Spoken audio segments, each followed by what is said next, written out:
एक ऐसा देश जहां 100 से ज्यादा भाषाएं बोली जाती हैं, जहां घड़ी सेट करना भी किसी टास्क या एडवेंचर से कम नहीं, क्योंकि यह एक या दो नहीं बल्कि 11 अलग अलग टाइम जोन में फैला हुआ है। यह जगह इतनी बड़ी है कि इसे देखकर लगता है कि कोई देश नहीं बल्कि पूरा कॉन्टिनेंट हो, या फिर उससे भी ज्यादा, क्योंकि यह तो 2 कॉन्टिनेंट में फैला हुआ है। मगर सवाल यह उठता है कि आखिर ऐसा हुआ कैसे? उस दौर में जब ब्रिटेन इतना ज्यादा शक्तिशाली था, आखिर तब भी रूस इतना विशाल कैसे बन पाया? तो चलिए डिटेल में जानते हैं कहानी रूस की। हमारी दुनिया बहुत अद्भुत है, जहां बस 2 वर्ग किलोमीटर के दायरे में फैला मोनाको जैसा देश भी है, वहीं 2 कॉन्टिनेंट में फैला रूस भी है, जो फैला हुआ है 17 मिलियन वर्ग किलोमीटर में। यानी यह देश धरती के रहने योग्य हिस्से का 8वां हिस्सा है। In fact second largest country Canada से यह लगभग 2 गुना है, जबकि सुपर पावर अमेरिका से भी 2 गुना है। और अगर आप इसकी लोकेशन को देखेंगे तो यहाँ से तुर्की, चीन, उत्तर कोरिया और अमेरिका तक भी आसानी से पहुंचा जा सकता है। मगर आप जानकर हैरान रह जाएंगे कि रूस हमेशा से इतना बड़ा नहीं था। यह सब कुछ 400 या 500 सालों के अंदर ही घटित हुआ है। हालांकि वो अलग बात है कि 1991 से पहले तो रूस इससे भी बड़ा हुआ करता था। फिर उसके बाद में कुछ ऐसी स्थिति बनी कि रूस को अपना बहुत सारा हिस्सा खुद ही छोड़ना पड़ा। खैर, वह तो एक अलग कहानी है। फिलहाल हम रूस के इतना बड़े होने की बात करेंगे। मगर यह सब कैसे हुआ, यह समझने के लिए आपको इतिहास में जाना होगा। दरअसल इस कहानी की शुरुआत आज से 1000 साल पहले हुई थी। तब रूस कोई सुपर पावर या बड़ा देश नहीं, बल्कि स्लाविक लोगों का ढीला ढाला संगठन था। हालांकि ये लोग संगठित नहीं थे, मगर यह एक समृद्ध समाज था, जिनके पास सारे ऐशो आराम और बहुत सारा पैसा था। मगर इनकी अपनी कुछ कमजोरियां भी थीं, और उनकी एक कमजोरी ही उन्हें विनाश की ओर ले गई। पर उनकी यह कमजोरी इस समुदाय से जुड़ी हुई नहीं थी, बल्कि खुद मदर अर्थ ने उन्हें इसी कमजोरी के साथ बनाया था। दरअसल उनकी सबसे बड़ी कमजोरी थी उनके खुले सपाट और घास के मैदान। असल में उनके पास एक ऐसी जमीन थी जिस पर कोई भी सेना हवा की तरह दौड़ सकती थी, क्योंकि उसे रोकने के लिए न कोई समुद्र था न पहाड़। बस फिर क्या था, जल्दी या मंगोल की नजर में आ गए। मंगोल साम्राज्य के 40,000 योद्धा अपने हाथ में हथियार लेकर एशिया पार करते हुए यहाँ पहुँच गए। उन्होंने यहाँ जो कुछ देखा उसका विनाश कर दिया। रास्ते में आने वाले शहरों को जला डाला, लोगों को अपना गुलाम बना लिया और स्लाविक लोगों का कहीं का नहीं छोड़ा। अब यह लोग मंगोल को टैक्स देने को मजबूर थे। यह कितनी अजीब बात थी ना कि ये बेचारे लोग ऐसे साम्राज्य को टैक्स दे रहे थे जो दुनिया के दूसरे छोर पर मौजूद था। इनके पास में मंगोल से पीछा छुड़ाने का कोई ऑप्शन नहीं था। धीरे धीरे स्लाविक लोग उनके गुलाम बनते चले गए। मगर पूरे एरिया की यह बात नहीं थी, बल्कि कोई ऐसा था जो लगातार मजबूत हो रहा था। जी हाँ, आपने सही सुना। एक्चुअल में इन सब के बीच एक शहर लगातार ताकतवर होता जा रहा था, और यह शहर था मॉस्को। ऐसा इसलिए क्योंकि मॉस्को में फर का व्यापार अपनी पीक पर था। फर की बात की जाए तो यह जानवरों की स्किन से मिलता है, लेकिन यह यूरोप में सोने से भी ज्यादा कीमती हुआ करता था। एक तरफ यह यूरोप को फर बेचकर अमीर हो रहे थे, तो दूसरी ओर इन्हें यूरोप से गन पाउडर और नई हथियार तकनीकी भी मिल रही थी। और यही वो रास्ता था जिसके थ्रू यह मंगोल को पीछे हटा सकते थे। बस फिर क्या था, धीरे धीरे मॉस्को ने गुप्त युद्ध करना शुरू कर दिया, जिसकी वजह से मंगोल पीछे जाने को मजबूर हो गए। ये सच में अद्भुत जीत थी। जो साम्राज्य दुनिया को अपने सामने झुकने पर मजबूर कर रहा था, अब वह मॉस्को के सामने घुटनों पर था। ऐसा लग रहा था कि मॉस्को ने खुद से वादा कर लिया है कि अब चाहे जो हो जाए, कोई भी हमें झुका नहीं सकता। मगर समस्या फिर भी वही की वही थी। उनके पास केवल खुले सपाट मैदान थे, कोई प्राकृतिक सीमा या रक्षक नहीं, जैसे भारत के पास हिमालय है। लेकिन अब मॉस्को की सरकार ने सोच लिया था कि भले ही प्रकृति ने हमें नेचुरल सुरक्षा नहीं दी है, पर अब हम उसे छीन लेंगे। इसके लिए उन्हें पहाड़ और समुद्र जैसी प्राकृतिक सीमाओं की जरूरत थी। बस फिर क्या था, यहीं से शुरुआत हुई रूस की सबसे बड़ी यात्रा की। और ये यात्रा भी अपनी सीमाओं को इतना फैलाने की, जिससे आज वह दुनिया का सबसे बड़ा देश बनकर हमारे सामने है। इसके लिए सबसे पहले रूस ने निशाना बनाया यूरोप को, जिससे कुछ पहाड़ अब रूस की सीमा में शामिल हो चुके थे। इन्हें अपनी रक्षा के लिए पहाड़ मिल गए थे। साथ ही शानदार कारोबार और नई तकनीकी का व्यापार भी अपने चरम पर आ गया, जिससे लगातार पैसा आ रहा था और ताकत बढ़ रही थी।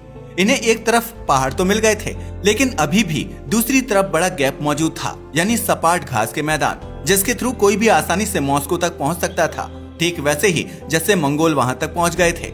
इसलिए अब इसे भी फिक्स किया जाना जरूरी था। ऐसे ही समय गुजरता गया और आ गई 15वीं सदी में। असल में मॉस्को अब अपनी पहाड़ियों के साथ साथ और भी मजबूत बफर जोन की तलाश में थे, ताकि उनके साम्राज्य को पूर्व से बचाया जा सके। और फिर सत्ता में आया एक ऐसा नाम जिसने सब कुछ बदल कर रख दिया। इसका नाम था इवान द टेरेबल। नाम जितना भयानक था उसके कारनामे उससे भी ज्यादा भयानक थे, जिसका अंदाजा आप इस बात से लगा सकते हो कि ज्यादातर रूस का विस्तार इसी के टाइम पर हुआ। उसने अपने लोगों से कहा कि प्रकृति ने अगर हमें सुरक्षित स्थान या बॉर्डर नहीं दी तो क्या हम उन्हें खुद से नहीं बना लेंगे। इसके बाद उन्होंने सोचा कि हमें पहाड़ों पर ही नहीं रुकना चाहिए, धरती हमें जितनी दूर तक जाने देगी हमें उतना आगे तक जाना है। बस फिर क्या था, यह आगे बढ़ते चले गए और फिर सामने आई एक विराट और बर्फ से ढकी हुई भूमि जिसका नाम है साइबेरिया। ये एक ऐसी जमीन थी जहाँ पर लोग भी ज्यादा नहीं रहते थे। एक तो लोगों की संख्या कम, ऊपर से बर्फ, इसलिए किसी ने रूसी कब्जे का विरोध ही नहीं किया और बहुत धीरे और आसानी से साइबेरिया पर रूस का कब्जा हो गया। रूस का कब्जा तो हो गया था, लेकिन यहाँ की असली चुनौती थी ठंड, जो लगातार मौत की ओर धकेल रही थी। मगर फिर ठंड के साथ साथ इन्हें एक ऐसी चीज भी मिल गई जो इन्हें और भी शक्तिशाली बना सकती थी, और वह थी मोटी खाल वाले जानवर।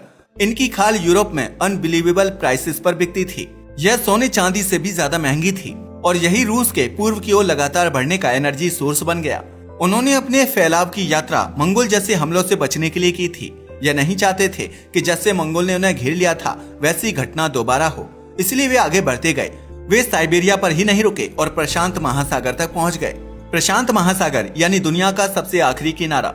अब यह लोग मॉस्को से इतनी ज्यादा दूर आ चुके थे कि मॉस्को में बैठी सरकार को खुद भी नहीं पता था कि उनके लोग वहां पर आखिर कर क्या रहे हैं। वे वहां कब्जा कर रहे हैं या खुद शोषण का शिकार हो रहे हैं। वे बस उम्मीद कर रहे थे कि सब कुछ ठीक चल रहा होगा, लेकिन इसके बाद भी वे रुकने का नाम नहीं ले रहे थे। यह लड़ाई शुरू तो खुद की सुरक्षा के लिए हुई थी, मगर अब रूस को इसमें आनंद आने लगा था। अब रूस लगातार अपना फैलाव कर रहा था, ठीक वैसे ही जैसे इजराइल फिलिस्तीन में हो रहा है। दरअसल फिलिस्तीन के हमले का जवाब देने के लिए इजराइल ने वॉर स्टार्ट की थी, लेकिन अब इजराइल का इरादा फिलिस्तीन को निस्तनाबूद कर देने का है। कुछ ऐसा ही रूस के लोग कर रहे थे। वे किसी भी तरह अपने साम्राज्य को दुनिया भर में फैलाना चाहते थे। इनफैक्ट ये वो टाइम था जब रूस में नए इलाकों की खोज की एक वेव चल रही थी। हालांकि आप जानकर हैरान रह जाओगे कि रूस ने इतना विस्तार किया, मगर इसके लिए उन्हें कोई बड़ा युद्ध नहीं करना पड़ा, ना खून बहाना पड़ा और ना ही लोगों की जान लेनी पड़ी। पता है क्यों? दरअसल ऐसा इसलिए क्योंकि जब रूसी खोजकर्ता दूर दराज के किसी शहर या इलाके में पहुंचते थे तो वे सीधे युद्ध नहीं करने लगते थे। इनफैक्ट जब वे किसी दूर की जनजाति या संस्कृति से मिलते तो पहले बात करने और समझाने की कोशिश करते थे, ताकि लोगों को आसानी से मनाया जा सके और जब वे मान जाएं तो उन्हें साम्राज्य में शामिल किया जा सके। लेकिन अगर कोई विरोध करता था तो भी वे वापस नहीं लौटते थे, क्योंकि फिर उनके पास पुराना हिंसक साम्राज्यवाद का हथियार भी था। साथ ही वह इतना विस्तार इसलिए भी कर पाए क्योंकि आसपास की जगह बहुत ही वीरान थी, लोग बहुत ही कम रहते थे और यहाँ की संस्कृतियाँ ज्यादा जनजातीय मानी जाती थी। उसके अलावा रूस एक बढ़ता हुआ साम्राज्य था और एक बढ़ते साम्राज्य में शामिल होना हर किसी को फायदे का सौदा लगता था। यही वजह थी कि रूस बिना ज्यादा युद्ध के आगे बढ़ता चला गया। वैसे इसकी एक और वजह यह भी थी कि रूस ने लोगों को उनकी अपनी भाषा, संस्कृति और पहचान के साथ अपने में शामिल कर लिया था। रूस ने कभी भी अपनी संस्कृति और भाषा को दूसरे लोगों पर थोपने की कोशिश नहीं की थी।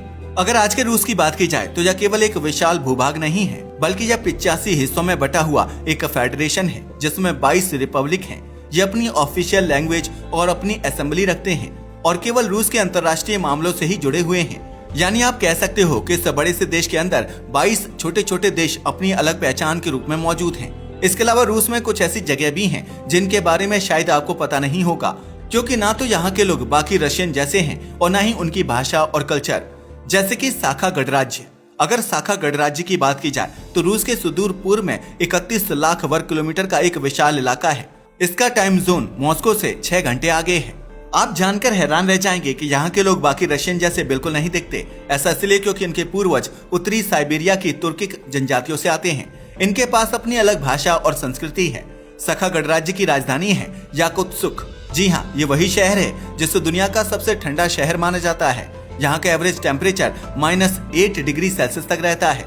यहाँ पर हीरे मिलते हैं और इसका अंदाजा आप इस बात से लगा सकते हो कि दुनिया के 25% हीरे यहीं से आते हैं। इसके अलावा एक ऐसी ही जगह है दागिस्तान। दागिस्तान का मौसम वार्म एंड प्लेजेंट है। यहाँ पर 13 आधिकारिक भाषाएं बोली जाती हैं और कई गैर आधिकारिक भाषाएं भी मौजूद हैं। इसकी आबादी की बात की जाए तो यह रूस के बाकी हिस्सों से बिल्कुल अलग है, क्योंकि यहाँ पर लगभग 83% आबादी मुस्लिम है। चेचन्या भी कुछ ऐसा ही है। चेचन्या ने 1990 के दशक में स्वतंत्रता की घोषणा की थी, जिसके बाद युद्ध और आतंकवादी घटनाएं हुई। चेचन्या का फैशन, कल्चर एंड लैंग्वेज रूस के बाकी हिस्सों से अलग है। अगर बात करें काबर्डिनो बल्कारिया गणराज्य की तो यह काकेशस पर्वतों में मौजूद है। यह प्राकृतिक खूबसूरती और खतरनाक ट्रैकिंग मार्गों के लिए जाने जाता है। साथ ही सोवियत काल में यह गुलाग लेबर कैंप्स के लिए भी कुख्यात था। यहाँ की अनोखी चट्टानों पर चढ़ना बहुत मुश्किल है, मगर विदेशी पर्यटक फिर भी यहाँ आते हैं। कालमिकिया गणराज्य भी कुछ ऐसा ही है। कालमिकिया के लोग और संस्कृति रूस से अलग है। यहाँ के लोग मंगोल मूल के हैं और यह दुनिया का इकलौता क्षेत्र है जहाँ बौद्ध धर्म प्रमुख है। अगर बात करें रूस की एक और जगह की तो उसका नाम है तुवा गणराज्य। ऐसा कहा जाता है कि यहाँ रूसी नस्ल और भाषा अल्पसंख्यक में है। यहाँ के लोग मंगोलिया से ज्यादा जुड़े हैं और एक छोटी मंगोलिक भाषा बोलते हैं। यानी कि आप समझ ही सकते हो कि रूस के अंदर बहुत ज्यादा विविधताएं हैं। इतनी ज्यादा विविधताएं और इतना बड़ा आकार होने के बावजूद यह देश एक है। हालांकि मदर अर्थ यानी प्रकृति ने सालों से इन लोगों की संस्कृति को मिटाने की कोशिश की है, मगर इसके बावजूद भी ये आज भी एक साथ हैं। वैसे आपको क्या लगता है, भारत रूस से क्या सीख सकता है? हमें कमेंट करके जरूर बताइएगा। साथ ही अगर आपको हमारी वीडियो पसंद आई हो तो इसे लाइक करें और हमारे चैनल को सब्सक्राइब करें। धन्यवाद।